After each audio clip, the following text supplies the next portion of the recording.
నమస్కారం. Top Telugu news కి స్వాగతం. హెడ్లైన్స్ చూద్దాం.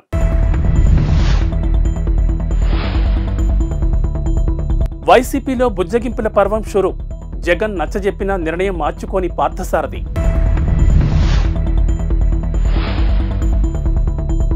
ఇండిగో విమానాల్లో విండో సీటు కావాలనుకుంటే 2000 ఛార్జీ. ఇండోనేషియాను కుదిపేసిన భారీ భూకంపం. నియోజకవర్గ ఇన్ఛార్జీల మార్పుతో వైసీపీలో హీటెక్కిన అసంతృప్తి తీవ్ర రూపం దాలుస్తోంది. వచ్చే ఎన్నికల్లో టికెట్ రాదని తెలిసిన నేతలు ఒక్కొక్కరుగా పార్టీని వీడేందుకు సన్నద్ధమవుతున్నారు. ఈ నేపథ్యంలో బుజ్జగింపుల పర్వం మొదలైంది.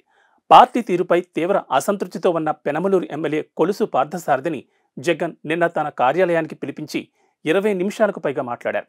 పార్టీని వీడొద్దని, సముచిత స్థానం కల్పిస్తామని హామీ ఇచ్చినట్లు తెలుస్తోంది. అయినప్పటికీ ఆయన ముభావంగానే ఉన్నట్లు సమాచారం.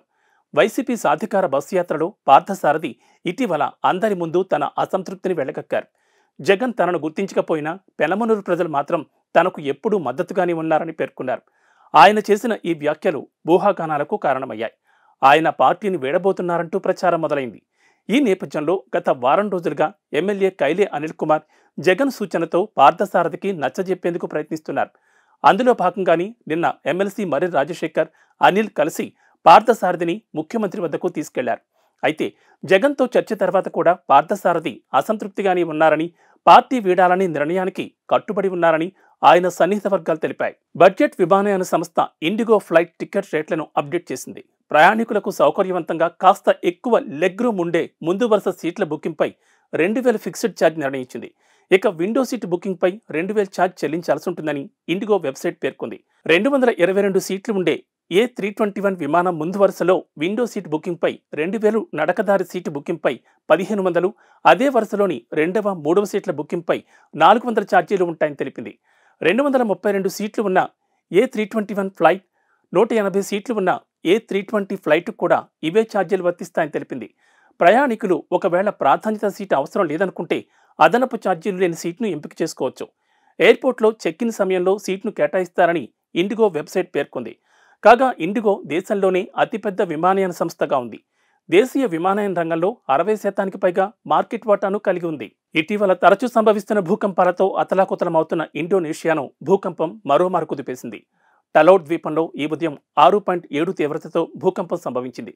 ఈ కారణంగా సంభవించిన ఆస్తి ప్రాణ నష్టానికి సంబంధించిన వివరాలు తెలియరాలేదు. జాతీయ భూకంప కేంద్రం ప్రకారం భూకంపం భూమికి 80 కిలోమీటర్ల లోతులో సంభవించింది. న్యూ ఇయర్ రోజున జపాన్లో 7.6 తీవ్రతతో సంభవించిన భూకంపం పెను నష్టాన్ని కలిగించింది. దాదాపు 100 మంది ప్రాణాలు కోల్పోగా 200 మంది ఆచూకీ ఇంకా తెలియరాలేదు.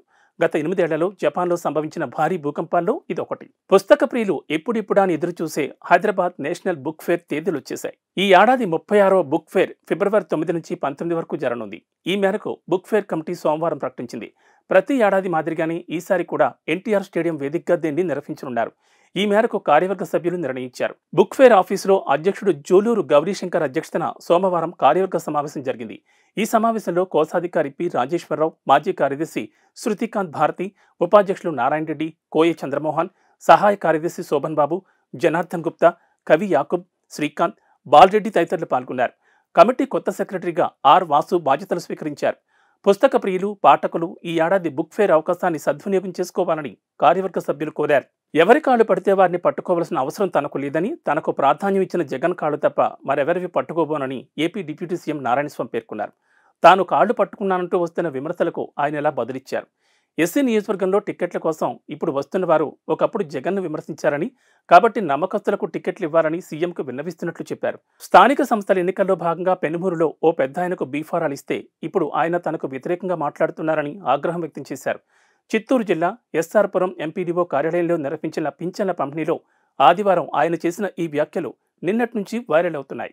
ఉక్రెయిన్ అధ్యక్షుడు జెలెన్స్కీ ఎర్రటి రంగు దుస్తులు ధరించి బెల్లీ డ్యాన్స్ చేస్తున్నట్లుగా సృష్టించిన డీప్ ఫేక్ వీడియో ఒకటి సోషల్ మీడియాలో వైరల్గా మారింది. నిజంగా ఆయనే డాన్స్ చేస్తున్నారేమో అనిపించేలా ఉన్న ఈ వీడియో ఫేక్ అని తేలింది. 16 సెకండ్ల నిడివి ఉన్న ఈ వీడియో డీప్ ఫేక్ టెక్నాలజీతో రూపొందించి రష్యన్ భాషలో క్యాప్షన్ ఇచ్చి వైరల్గా మార్చారు. అసలు ఫుటేజ్లో గుర్తు తెలియని ఓ వ్యక్తి డాన్స్ చేస్తున్నట్లుగా తేలింది. 2020 నాటి పాత వీడియో అని తేలింది. డీప్ ఫేక్ వీడియోలో జెలెన్స్కీ ప్రజాస్వామ్యాన్ని అబాస్పాలు చేస్తున్నట్లుగా పేర్కొన్నారు. విధ్వంసకారుడిగా ముద్ర వేసే ప్రయత్నం చేశారు. కాగా రాజకీయాల్లోకి ప్రవేశించక ముందు జెలెన్స్కీ వినోద రంగంలో ప్రతిభను చాటుకున్నారు. పలు సినిమాల్లో నటించడంతో పాటు డాన్స్ షోల్లో కూడా పాల్గొన్నారు. అయోధ్య రామాలయ ప్రారంభోత్సవానికి శరవేగంగా పనులు జరుగుతున్న వేళ రామయ్యకు అత్తారింటి నుంచి కానుకలు వెలువెత్తున్నాయి. సీతాదేవి జన్మించిన నేపాల్లోని జనక్పూర్ నుంచి 3,000కు పైగా బహుమానాలు అయోధ్యకు చేరుకున్నాయి. వీటిలో వెండి పాదరక్షలు, ఆభరణాలు, దుస్తులు, వెండి విల్లు వంటివి ఉన్నాయి.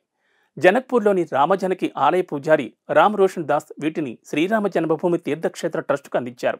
800 మంది భక్తులు 500 డబ్బాల్లో 30 వాహనాల్లో కాన్వాయ్గా ఈ బహుమతులను తీసుకొచ్చారు. వీటిలో పండ్లు, స్వీట్లు, బంగారు, వెండి వస్తువులు, డ్రై ఫ్రూట్స్, నేపాల్ సంప్రదాయ మిఠాయిలు వంటివి ఉన్నాయి. దేశంలో 2వ అత్యున్నత క్రీడా పురస్కారం అర్జున అవార్డు దక్కడంపై team India star pacer Mohammed Shami ఆసక్తికరమైన వ్యాఖ్యలు చేశాడు. అవార్డు దక్కడం ఒక కళగా అభివర్ణించాడు. ఈ అవార్డు దక్కడం ఒక కళ. జీవితకాలం మొత్తం గడిచిపోయినా చాలా మందికి ఈ అవార్డు దక్కదు. నాకు దక్కడం పట్ల చాలా సంతోషంగా ఉన్నాను, చాలా గర్వపడుతున్నాను. చాలా మంది క్రీడాకారులు ఈ అవార్డు అందుకోవాలని ఎదురుచూస్తారు, కానీ ప్రేక్షకులుగా మిగిలిపోతారు. చాలా మందికి నెరవేరని కళ ఇది అని షమి వ్యాఖ్యానించారు. మంగళవారం అర్జున్ అవార్డు స్వీకరించనున్న నేపథ్యంలో ఓ జాతీయ మీడియా సంస్థతో షమి మాట్లాడారు. ప్రస్తుతం గాయం కారణంగా ఆటకు దూరమైన షమి బెంగళూరులోని నేషనల్ క్రికెట్ అకాడమీలో వైద్య నిపుణుల పర్యవేక్షణలో ఉన్నాడు. చీలమండ గాయం నుంచి కోలుకుంటున్నట్లు షమి చెప్పాడు. ట్రైనింగ్ సెషన్లు కూడా మొదలుపెట్టానని, ఇంగ్లాండ్ టెస్ట్ సిరీస్ సమయానికి అందుబాటులోకి వస్తానని ఆశాభావం వ్యక్తం చేశాడు. కాగా మంగళవారం అర్జున్ అవార్డు స్వీకరించనున్న 25 మంది క్రీడాకారుల్లో ఏకైక క్రికెటర్ మహమ్మద్ షమి కావడం గమనార్హం. ఇక బీసీసీఐ ప్రత్యేక అభ్యర్థన మేరకు షమి పేరు అవార్డును నామినేట్ అయింది. కాగా భారత్ వేదికగా గత ఏడాది ముగిసిన వన్డే వరల్డ్ కప్లో షమి అద్భుతంగా రాణించాడు. కేవలం 7 మ్యాచ్లాడి 24 వికెట్లు తీశాడు. టోర్నమెంట్లో అత్యధిక వికెట్లు తీసిన ఆటగాడిగా నిలిచాడు. తెలంగాణ ప్రభుత్వం అభయహస్తం కింద ఇచ్చిన హామీల అమలుకు ప్రజల నుంచి దరఖాస్తులు స్వీకరించిన సంగతి తెలిసిందే. డిసెంబర్ 28 నుంచి జనవరి 6 వరకు ప్రజాపాలన పేరిట ప్రత్యేక కార్యక్రమం ఏర్పాటు చేసే ప్రభుత్వ పథకాలు పొందేందుకు అర్హులైన వారి నుంచి దరఖాస్తులు స్వీకరించారు. ఈ దరఖాస్తులు అందించేందుకు కొన్ని చోట్ల గంటల కొద్దీ క్యూ లైన్లలో నిలబడి ఎన్నో వ్యయ ప్రయాసాలు కోర్చి తమ అప్లికేషన్లను ప్రజలు అధికారులకు అందించారు. అయితే ప్రజలు అంత కష్టపడి సమర్పించిన ప్రజాపాలన దరఖాస్తులు హైదరాబాద్లో నడి రోడ్డుపై ప్రత్యక్షమయ్యాయి. ఓ వ్యక్తి బైక్పై వాటిని తరలిస్తుండగా రోడ్డుపై ఎగిరిపడ్డాయి. వాటిని చూసిన స్థానికులు విస్మయం వ్యక్తం చేశారు. హైదరాబాద్ కూకట్పల్లి వై జంక్షన్ వైపు నుంచి వెళ్తుండగా బాలానగర్ వంతెనపై చిందరవందరగా పడ్డాయి. దీంతో ఆ బైక్పై ఉన్న వ్యక్తి కింద పడిన దరఖాస్తులను తీసుకుంటుండగా స్థానికులు గమనించారు. ఎవరో ర్యాపిడోలో బుక్ చేస్తే తాను తీసుకుని వెళ్తుండగా అట్టపెట్టి తిరిగి దరఖాస్తులు రోడ్డుపై పడ్డాయని ఆ వ్యక్తి వివరించాడు. ఇతర వివరాలు తెలియదని చెప్పాడు. అట్టపెట్టిలో 500కు పైగా దరఖాస్తులుండగా వాటిపై హయత్ నగర్ సర్కిల్ పేరు రాసుంది. అసలు సంబంధం లేని ప్రాంతానికి అవి ఎందుకొచ్చాయన్నది ప్రశ్నార్థకమైంది. ప్రజాపాలన దరఖాస్తులు ఇలా నిర్లక్ష్యంగా ఓ చోటు నుంచి మరో చోటుకు తరలించడంపై ప్రజలు ఆగ్రహం వ్యక్తం చేస్తున్నారు. తాము పనులు చెడగొట్టుకుని గంటల తరబడి లైన్లలో నిల్చుని పథకాలు వస్తాయన్న ఆశతో అప్లికేషన్లు ఇస్తే ఇలా నిర్లక్ష్యంగా వ్యవహరిస్తారా అని మండిపడుతున్నారు. ములుగు జిల్లా కమలాపురంలో బల్లాపూర్ ఇండస్ట్రీస్ లిమిటెడ్ కంపెనీ పునరుద్ధరణపై సీఎం రేవంత్ రెడ్డి సీనియర్ అధికారులతో సమీక్ష నిర్వహించారు. ఈ మిల్లులో వస్త్రాల తయారీకి ఉపయోగించే కలప గుజ్జు తయారవుతోంది. 2014లోనే ఈ మిల్లు మూతపడింది. దీంతో చాలా కార్మిక కుటుంబాలు ఉపాధి కోల్పోయాయి. వీరందరికీ ఉపాధి కల్పించడంతో పాటు స్థానికంగా ఉద్యోగ కల్పనకు వీలుగా ఈ మిల్లును తిరిగి తెరిపించేందుకు సీఎం చొరవ చూపారు. నేషనల్ కంపెనీ లా ట్రిబ్యునల్ తీర్పు ప్రకారం ప్రస్తుతం బిల్ట్ కంపెనీ ఆస్తులు Finquest financial solutions private limited అధీనంలో ఉన్నాయి. ఆ company MD Hardik Patel, ITC paper boards division CEO Vadiraj కులకర్ణితో పాటు సంబంధిత అధికారులతో సీఎం రేవంత్ రెడ్డి సోమవారం సమావేశమయ్యారు. ఫ్యాక్టరీని పునరుద్ధరించాలని ఆలోచనను వారితో పంచుకున్నారు. ప్రభుత్వం తరపున తీసుకోవలసిన చర్యలు, సాధ్యాసాధ్యాలను చర్చించారు. ఏపీఎస్ఆర్టీసీ ఉద్యోగులకు ప్రభుత్వం గుడ్ న్యూస్ చెప్పింది. నైట్ హాల్ట్ భత్యాన్ని ఫిబ్రవరి 1న జీతంతో పాటే ఇచ్చేందుకు సంస్థ ఈడీ బ్రహ్మానందరెడ్డి హామీ ఇచ్చారని ఎంప్లాయీస్ యూనియన్ తెలిపింది. ఈ అంశంపై సోమవారం ఆయనతో చర్చించినట్లు యూనియన్ అధ్యక్ష ప్రధాన కార్యదర్శులు పలిశెట్టి దామోదర్రావు, నరసయ్య తెలిపారు. మిగిలిన బత్యాలు, బకాయిలతో సహా ఉద్యోగులకు వచ్చేలా చర్యలు తీసుకోవాలని కోరినట్లు ఆ ప్రకటనలో తెలిపారు. మరోవైపు సంక్రాంతి పండుగ సందర్భంగా మరో శుభవార్త ఇచ్చింది. ఫిబ్రవరి 1వ తేదీ నుంచి అమలయ్యేలా కొత్త వేతనాలను వారికి చెల్లించనుంది. ఏపీఎస్ఆర్టీసీ ఉద్యోగుల డిమాండ్లను పరిష్కరిస్తోంది. ఇప్పటికే జీతాలతో పాటు అలవెన్స్లను కలిపి చెల్లిస్తోంది. జనవరి 1వ తేదీ నుంచి ఈ విధానాన్ని అమల్లోకి తీసుకొచ్చింది. Night out, day out, overtime అలవెన్స్లను అప్పటి వరకు ఆలస్యంగా చెల్లిస్తూ వస్తోంది. కానీ ఆర్థిక పరిస్థితుల వల్ల అలవెన్స్లు చెల్లింపులు ఆలస్యమయ్యాయి. ఇవి బులెటిన్ విశేషాలు. నమస్కారం.